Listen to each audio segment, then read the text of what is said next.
Hello, my name's Evan Popplestone from cinemasfringes.com, and today I'll be talking about Thor Ragnarok, which is the latest MCU film.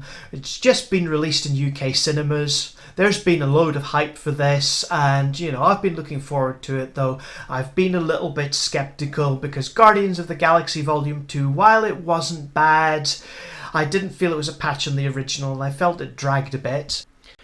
It features Chris Hemsworth as Thor, and it features Tom Hiddleston as Loki.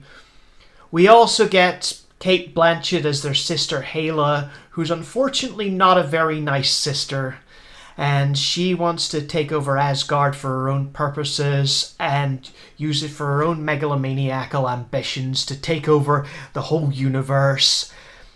And she always, accused her own father, Odin, played by Anthony Hopkins, who's just passed away at the start of the film, of going soft, and she wants to start this new regime. Unfortunately, when they attempt to pursue her through one of Doctor Strange's wormholes, they end up crashing out on a planet called Sikaar, which is run by the Grand Master, played by Jeff Goldblum, and he's another megalomaniacal type who runs his planet as a kind of dictatorship which is being pacified by these gladiatorial contests, and Thor himself ends up in one of these against a mysterious opponent who has never been defeated, so he's tied up there. Loki, the eternal trickster, he sort of sucks up to the Grand Master and attempts to convince him that he's on his side rather than on the side of his brother. And, they're in a bit of a sticky situation and need to get out of it. Thor Ragnarok is directed by the New Zealand director Taika Waititi, who's well known for films like What We Do in the Shadows and Hunt for the Wilder People, which were a couple of great comedies. And it has that same kind of humor, it's fairly easygoing yet very black and dry. And, I was pretty solidly laughing throughout most of the movie. There's a ton of inventive visuals. There's a bit of, Doctor Strange's cool stuff. The planet Sikaar itself, that's a fantastic creation. It's as good as anything you'll see in Guardians of the Galaxy.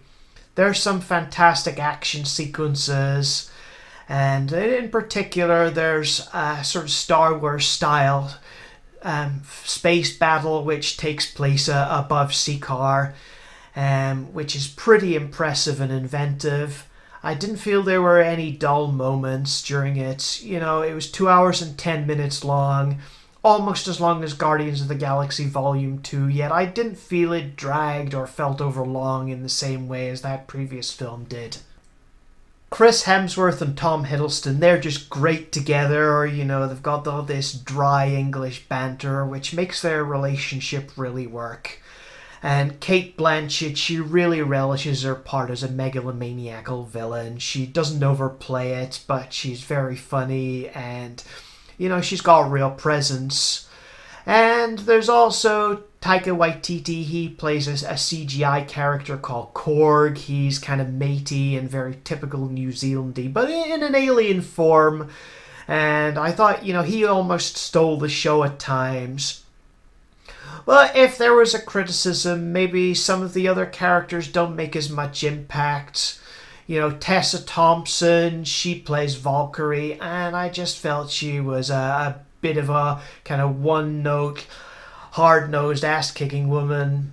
I thought she was great in a film called Dear White People, but here I just felt she never really became truly three-dimensional, and she was stuck in a bit of a rut for too long through the movie.